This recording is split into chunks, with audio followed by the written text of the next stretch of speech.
Assalamualaikum warahmatullahi wabarakatuh. Perkenalkan, nama saya Nur Fadilah dari kelas PGSDD dengan NIM H052337.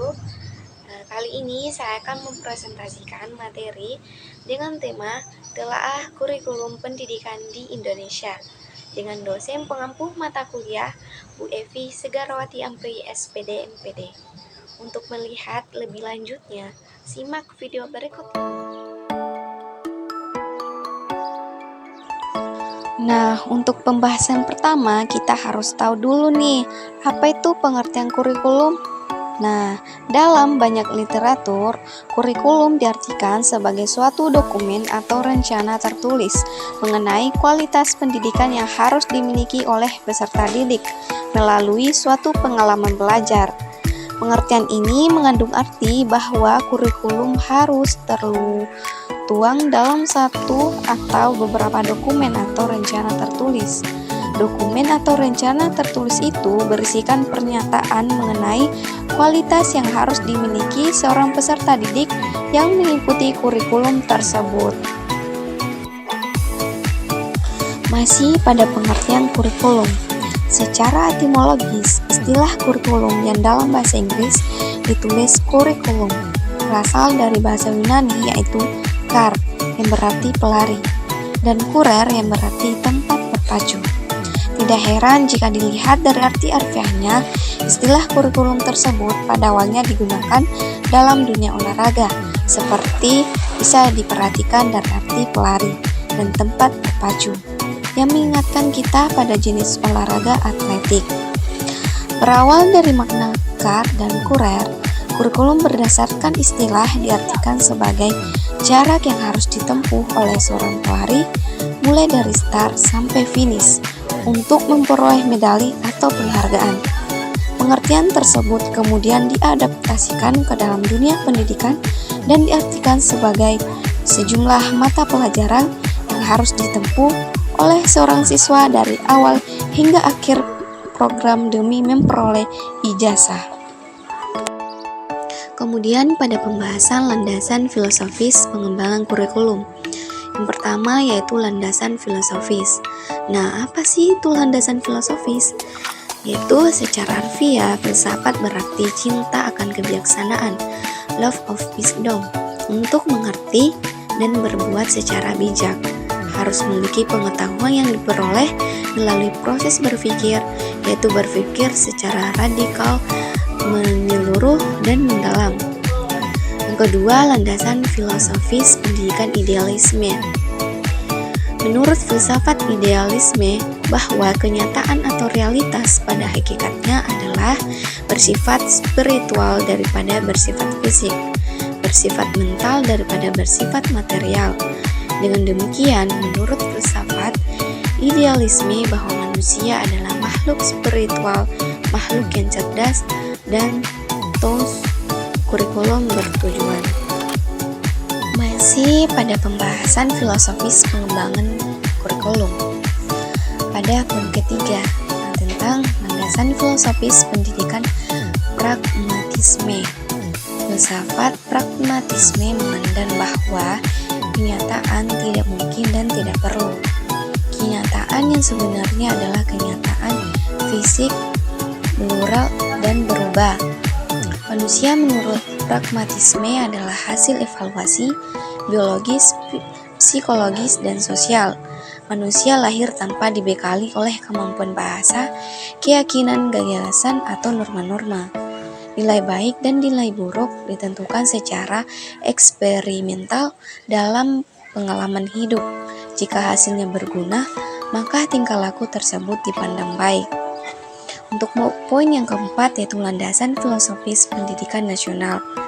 Nah, tujuan pendidikan nasional di Indonesia tentu saja bersumber pada pandangan dan cara hidup manusia Indonesia, yakni Pancasila. Hal ini berarti bahwa pendidikan di Indonesia harus membawa peserta didik agar menjadi manusia yang berpancasila. Poin yang kelima bagian E yaitu landasan psikologis. Dalam proses pendidikan terjadi interaksi antar individu, yaitu antara peserta didik dengan pendidik dan juga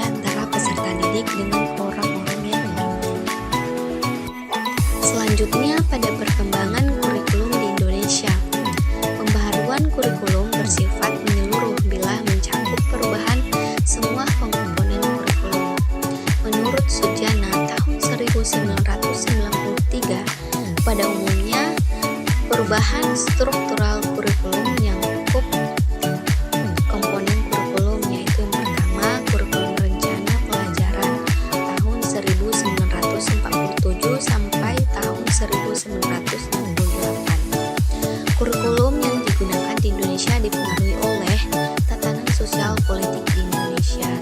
Negara-negara penjajah yang mendiami wilayah Indonesia ikut juga mempengaruhi sistem pendidikan di Indonesia.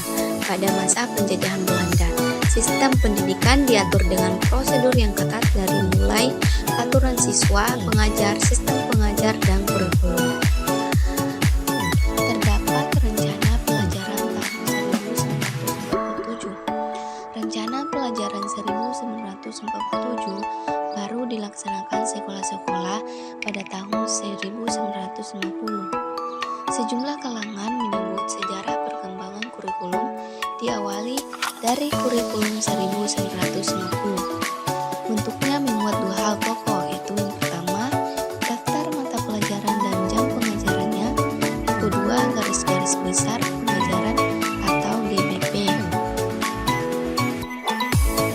Adapun rencana pelajaran terurai 1952, yaitu setelah rencana pelajaran 1947 pada tahun 1952, kurikulum di Indonesia mengalami penyempurnaan pada tahun 1952.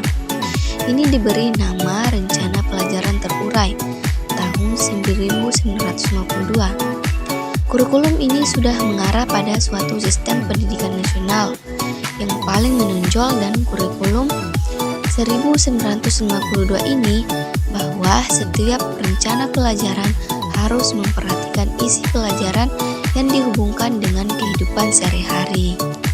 Kemudian, kurikulum rencana pendidikan tahun 1964. Pada akhir di era kekuasaan Soekarno, kurikulum pendidikan yang lalu diubah menjadi rencana pendidikan tahun 1964. Isu yang berkembang pada rencana pendidikan tahun 1964 adalah konsep pembelajaran yang bersifat aktif, kreatif, dan produktif. Konsep pembelajaran ini mewajibkan sekolah membimbing anak agar mampu memikirkan sendiri pemecahan persoalan atau problem solving. Perkembangan kurikulum tahun 1968. Usai tahun 1952, menjelang tahun 1964, pemerintah kembali menyempurnakan sistem kurikulum di Indonesia.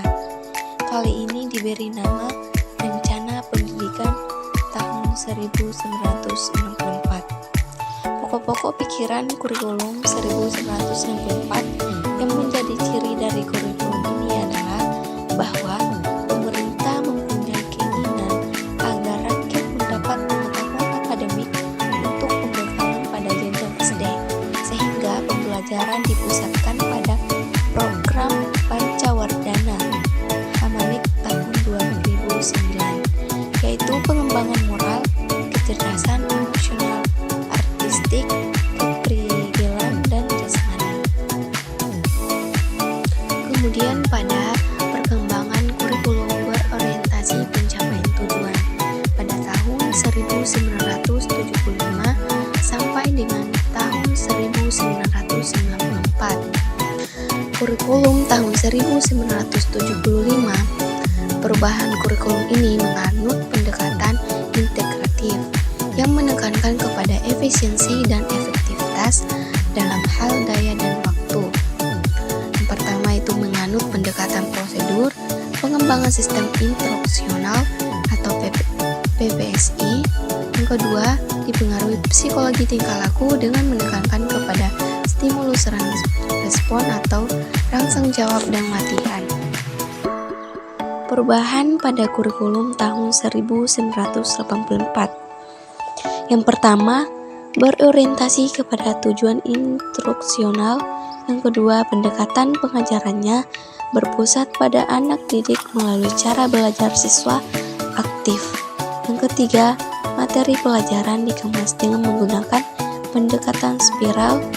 Keempat, menanamkan pengertian terlebih dahulu sebelum diberikan latihan.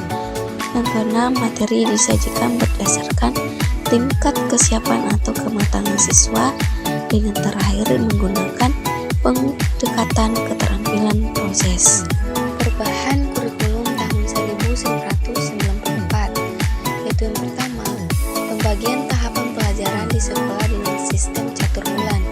Yang kedua, pelajaran di sekolah lebih menekankan materi pelajaran yang cukup padat atau berorientasi kepada materi pelajaran atau isi. Yang ketiga, kurikulum ini bersifat populis, yaitu memperlakukan satu sistem kurikulum untuk semua siswa di sekolah Indonesia. Yang terakhir, kurikulum ini bersifat kurikulum inti, sehingga daerah yang khusus dapat mengembangkan pengajaran sendiri disesuaikan dengan lingkungan dan kebutuhan masyarakat sekitar. Kurikulum berbasis kompetensi dan KTSP pada tahun 2004 sampai dengan 2006. Kurikulum yang berorientasi pada pencapaian tujuan tahun 1975 sampai dengan tahun 1994, berimplikasi pada penguasaan kognitif lebih dominan namun kurang dalam penguasaan keterampilan atau skill, sehingga lulusan pendidikan kita tidak memiliki kemampuan yang memadai, terutama yang bersifat aplikasi, sehingga diperlukan kurikulum yang berorientasi pada penguasaan kompetensi secara holistik. Kurikulum berbasis kompetensi pada tahun 2004, kompetensi mengandung beberapa aspek, yaitu knowledge, understanding, skill, value, attitude, dan internship.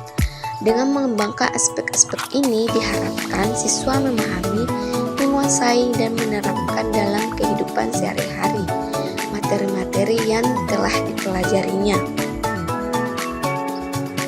Kurikulum tingkat satuan pendidikan atau KTSP.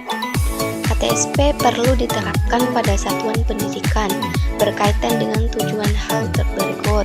Yang pertama, sekolah lebih mengetahui kekuatan, kelemahan, peluang, dan ancaman bagi dirinya. Kedua, sekolah lebih mengetahui kebutuhan lembaganya, khususnya input pendidikan yang akan dikembangkan. Yang ketiga, pengambilan keputusan lebih baik dilakukan oleh sekolah, karena sekolah sendiri yang paling tahu yang terbaik bagi sekolah tersebut. Keempat, keterlibatan warga sekolah dan masyarakat dalam pengembangan kurikulum dapat menciptakan transparansi dan demokrasi yang sehat. Yang kelima, sekolah dapat bertanggung jawab tentang mutu pendidikan masing-masing. Sekolah dapat melakukan persaingan yang sehat dengan sekolah-sekolah lain dalam meningkatkan mutu pendidikan. Selanjutnya, kurikulum yang survival di lembaga pendidikan. Nah, kurikulum ini merupakan perangkat pendidikan yang secara langsung mewakili pendidikan dalam menjawab tantangan masyarakat. Olivia tahun 1997. Tantangan masyarakat tersebut dapat dikategorikan dalam berbagai jenjang seperti jenjang nasional, lokal, dan lingkungan terdekat atau daerah. Tantangan tersebut tidak muncul begitu saja, tetapi direkonstruksi oleh sekelompok orang dan umumnya dilegalisasikan oleh pengambilan keputusan. Rekonstruksi tersebut menyangkut beberapa dimensi kehidupan dalam jenjang-jenjang tersebut. Adapun kesimpulan pada materi kali ini yaitu pada dasarnya pengembangan kurikulum ialah mengarahkan kurikulum sekarang ke tujuan pendidikan yang diharapkan karena adanya berbagai pengaruh yang sifatnya positif datang dari luar atau dari dalam dengan harapan agar peserta didik dapat menghadapi masa depannya dengan baik. Oleh karena itu, pengembangan kurikulum harus bersifat antisipatif, adaptif, dan aplikatif. Dan kurikulum yang sangat penting bagi pendidikan Indonesia yang merupakan sistem seperangkat atau sistem rencana dan peraturan mengenai bahan pengembangan yang dapat dipedomani dan aktivitas belajar-mengajar. Itulah presentasi materi yang saya bawakan. Terima kasih atas perhatiannya. Mohon maaf apabila ada kesalahan. Wassalamualaikum warahmatullahi wabarakatuh.